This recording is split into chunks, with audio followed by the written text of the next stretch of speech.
Hey everybody, it's Doug Green and I'm the publisher of Technology Reseller News, and I'm very pleased to have with me Dmitri Vellikok, who's the Vice President of Embedded Security at F-Secure. Dmitri, thank you for joining me today. Thank you for having me, Doug. It's a very interesting discussion we're going to have today, so I'm looking forward to it. Yeah, so this is going to be really interesting. I want everyone to hang out here. Dmitri's going to be breaking down the concept of cyber resilience and why it's becoming a crucial component of telecom security strategies, as well as key steps providers can take to build networks that are both secure and resilient in the face of evolving threats.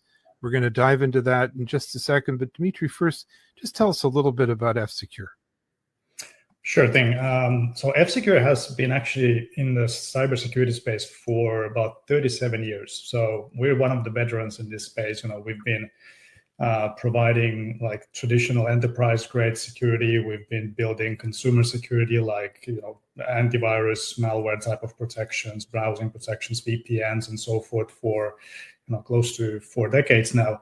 But I think what F-Secure is kind of known for, especially within the telecom sector, is that we are one of the pioneers in the SaaS model through telecom operators. So basically in like 2002, 2001, we started providing cybersecurity for consumers directly with the subscription plans from the internet service providers. So basically you get your $20, $30, $50 subscription for the internet, and then you pay $5 extra for security on top of that. And that became a highly successful business model, and that's why F-Secure brand is not necessarily that well known, because we are always kind of behind the scenes. We always branded like AT&T, or we branded Verizon and so forth. But we are behind a lot of those solutions for the end users. So if you're not a carrier, you're like one of these companies, you probably have done business with you, except you just don't know it. Exactly, yeah. And then we kind of pride ourselves in a way that we're not looking to create like a direct-to-consumer brand recognition that much. Right. Because for our partners, it's also very important that we're not competing directly with them, right? So we are not going, to a direct sale channel directly with our own customers.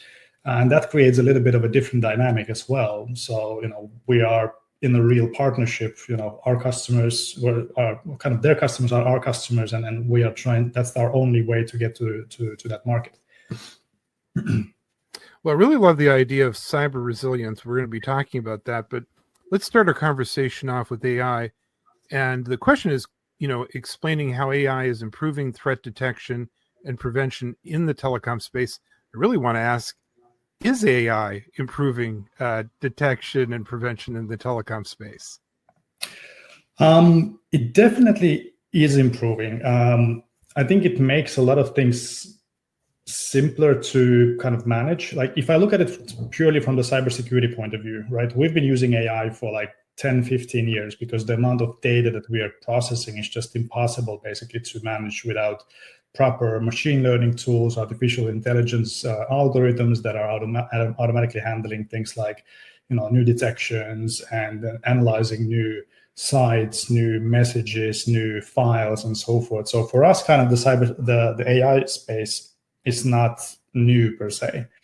But for telecom space, it is a little bit new, right? And that's where the partners are kind of looking for tools from the companies like us to prevent basically with the new AI-based threats, or to protect from the new AI-based threats. Because we have a lot of threats that are related to like deep fakes, that are related to scams that are AI generated and so forth. And they are kind of created in such a big volumes that it's very hard for the operators to manage all that without AI engines and without AI tools that we will provide to them. So Dmitri, earlier this year, you actually issued a report. Oh yeah, indeed. We issued our consumer survey that we do annually. It covers usually about 5,000 to 8,000 people globally from like 5-7 different countries, where we're typically asking questions from people, how what kind of things they're afraid of, what are they doing about them, and what kind of features are they using, what do they think about cybersecurity in general, where do they buy it, and things like that. But I think this year there was a couple of interesting findings here, and especially when we talk about scams. When we ask the question like that in the last 12 months, how frequently you've encountered scams, 13% say that it's daily. So Wow. people see them like all the time, weekly 24%, and so forth. So almost half of the people see them on ongoing basis practically all the time. But the interesting bit was that about 70% of the people say that they would recognize these scams, hands down, they will, spot them, no problem. Then we'll take exact same group of people, and 43% of those say that they've actually been a victim of a scam. So Wow. at the same time, the people don't really realize like how good scams have become, because initially you are thinking about it that, yes, I can protect myself from this, I can spot the scam, I can look at the bad link and know that it's not real, and things like that. But the scams are getting so good that it's very, very hard to spot them. And it's interesting that what we're actually seeing here is these numbers, as high as they are and as wild as they are, might actually be depressed by what you just said, not knowing, and also, of course, the issue of people being so embarrassed that they were scammed that they don't want to report it, or they're fearful and so on. So the problem may even be bigger. Exactly. No, the problem for sure is bigger, because these are the people who, as you say, were brave enough to speak up and maybe even report these things. We know that out of all the scams, maybe 10-15% is actually reported to like authorities and so forth. So it's way bigger problem than what numbers lead people to believe. So basically what you're telling me is AI is actually making scams more convincing and more dangerous, even to the point where you don't even know that it's happened to you, possibly. Oh, yeah, definitely. And we see a lot of we start to see like people impacted who are very close to this industry, who have been working in cybersecurity industry, and they are not able to spot the scams in some cases. The ones that are targeting themselves or their family and so forth, they've been falling into these traps, which wasn't the case like 5 years ago. Now, at F-Secure, you're working on this issue. Oh yeah, definitely. That's our biggest area of investment at the moment. So we're looking from kind of a multiple different angles. We're trying to figure out what channels are the bad guys using. How are the different scams related to each other? Because if you think about scams previously, it was very straightforward. You had like a link that came through SMS message, then you click on that link, it goes to a bad website, they steal your information, right? Very straightforward. And kind of easy to detect as well. Once somebody is asking for your credit card information or for personal data, you kind of know that something is wrong. But now the scams might start with something that you cannot suspect at all. Something very, very like usual that you do on a daily basis, like package delivery scams is a big thing, right? But at the same time, you're getting package delivery notifications from like multiple companies throughout the day, right? So it's not abnormal. So they're trying to kind of either weave themselves into something you're doing daily, or do something way more targeted for a specific user that is more sophisticated in the way that it's they know more information about you, they're targeting specifically you, and they're usually actually more successful in getting you into the scam because they just have more data about you. And should we continue to expect more of this in the coming years? Oh, yes, definitely. This is, I think we're just in the very beginning of this kind of an AI utilization for scam creation. The big problem with the AI and scams is that the bad guys actually have a lot of data. Like there's so much data on the dark web about your individual information, your passwords, your accounts, your credit card information, and so forth, that for them, combining a comprehensive segment of who you are and where you live and how you do your job and things like that is super simple. Like, and with AI helping them to kind of merge all those data points together, it becomes very easy to do like targeted attacks at scale. And that's where I think service providers and telecom operators specifically are in a very good position, because they are the only ones who have similar amounts of data about the customers. So they could actually start protecting people from those bad guys better because of their knowledge and understanding of the customer itself. So, based on that information, the scammers may have a high probability in thinking, let's say, that I'm getting delivery from Land's End, from a local grocery store, that I do banking at XYZ Bank, and so on and so forth. Mm-hmm. They might be off, right? This is what I'm hearing for you say. But if they send me a random text from one of these institutions, there's a pretty good chance I'm expecting a delivery from that company, or that's the bank I bank at, and so on. Is that what it's actually going to look like? Oh, yeah, definitely. They might have actually access to your email, and they know that you ordered something from that company. So they will there will be scams that will say, okay, this is what you ordered from Amazon and it's delivered now. To accept the delivery, click here. And you will have no way of knowing that it didn't come from Amazon and the link doesn't go to a bad place. Now, is that the start of your ability to counter it? Like, in other words, I don't think Amazon makes me click on something. They just deliver usually, right? Yeah, definitely. But maybe there is, super valuable package or something that you want to deliver. There are exceptions, that people fall for, and they will find a way to make you click on that. Okay. I think this is where the understanding of the connection points where and how customer is doing things online becomes extremely important. So if you think about like cybersecurity solutions in the past in general, they've been usually very reactive to what the customer is doing right now, right? You click on that bad link, or you have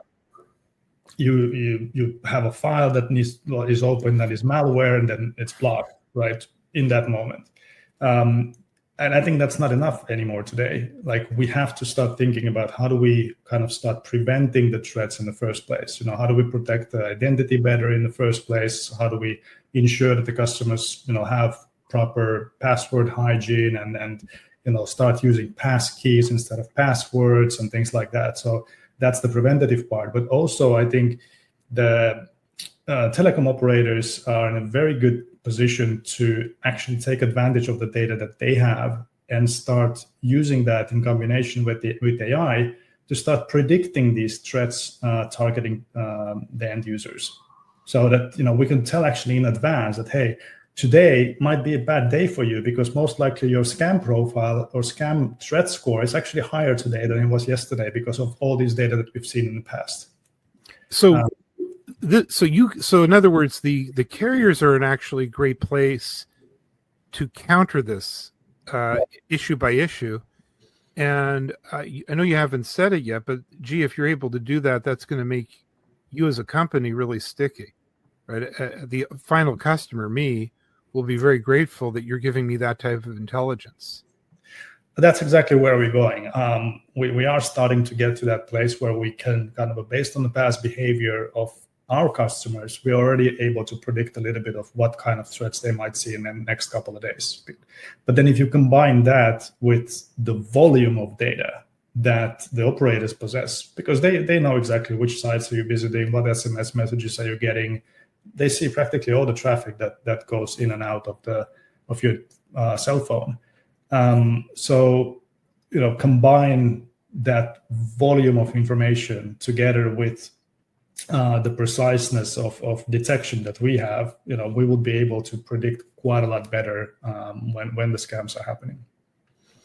So with AI-driven protections, should broadband users be expecting this type of thing to be rolled out in the next few years? Oh, yeah, definitely. I think if you look at how fast this whole AI thing has been progressing, even us, as a cybersecurity company or a software company, basically, who has been in the market for close to 40 years, we have to figure out ways to develop things faster to kind of keep up with the bad guys as well, right? We have to protect the end users. So yes, the the end users should expect something like this to be available on the market within the next couple of years. So are there steps now that the carriers, service providers, and so on can take today to make subscribers more secure? Well, there's a lot of steps actually that the operators are already doing today, and that's something that maybe not many operators are too loud about, and the consumers don't necessarily appreciate that enough. If you look at majority of like large tier 1 carriers or broadband providers in the world, they actually are doing quite a lot of things on the network side to protect the end users. You know, they block like all the most malicious websites for them in most cases automatically. They are scanning the SMS spam messages out of the inboxes and so forth. So there is kind of quite a lot what operators are doing, but at the same time, they're not really advertising it because of the privacy concerns that it might, people might get concerned that, okay, now the operator is reading my SMS messages, but they're doing that with good intentions, right? They're trying to get the bad messages out of your inbox. It's the same thing that Gmail is reading all your emails that are coming through because they need to detect which one is spam and which one is not. So actually, operators are doing quite a lot of things today. But I think there's way more that they can do that is not kind of utilized now, especially with the evolution of AI. I think it will be just far easier for them to utilize the data and the latest technologies combined. You know, Dmitri, we haven't talked about the X word, which is experience, the customer experience. It's one thing to make something secure. Sometimes, as you well know, the effort to create something really secure makes the experience really not that great. So is that something of a balance, or is it really all moving in the same direction? It is a little bit of a balance, but at the same time, it's interesting and very important to understand the customer's behavior and customers' kind of expectation. When we talk about cybersecurity, and we have data on this from the same survey that we were talking about earlier. When we ask the customer, like, how do they want the cybersecurity issues to be handled, right? What if something bad happens, how do they want us to help them? And the answer is actually very simple. They don't want anything to happen. They just want the problem to go away. They don't want to do anything. Right. They don't want to be educated on anything. They don't need to understand how it works. I just want it to go away, and I want to proceed doing what I was doing before that, right? That's what people really want. So cybersecurity by itself should be quite seamless for the end user. But at the same time, most of our partners are actually charging for cybersecurity, and it's a good value-added services for our operator partners. So, it needs to communicate some sort of value to you. As I was talking earlier about the cybersecurity score that we would be able to tell you, how dangerous today is from the threats point of view, right? That would be valuable information to have. And that way, I think that's where the operators can kind of do more on that front. So, Dmitri, as we close up our podcast today, with every passing day, more and more people are experiencing 5G. It's still being rolled out in more remote areas or smaller communities, and also in other countries and so on. So, as that happens, what's the security perspective? Everyone's excited to get the 5G. But does that increase the problem? Well, 5G by its nature is actually more secure than 4G and 3G and so forth than they were before. So from like technical point of view, it is more secure, and it provides more capabilities. So it also provides more access to third parties, which is actually extremely important here, because that access to third parties or for third parties will allow companies like ours and other cybersecurity companies to actually layer on security on top of that 5G network. So we can build new capabilities that were not previously available on top of the 5G network. Well, Dmitri, I really want to thank you for joining me today. This has been really interesting. Thank you for giving us a better understanding about becoming resilient about these issues. Where can we learn more? Oh, thanks for having me, Doug. So you can learn more at f-secure.com, That's our site, and you can get all the information you need about the company there. Well, I know this is an ongoing threat, an ongoing issue. I know your company is working behind the scenes to make it better. So I look forward to our next conversation. But for now, thank you very much indeed. Likewise, thank you.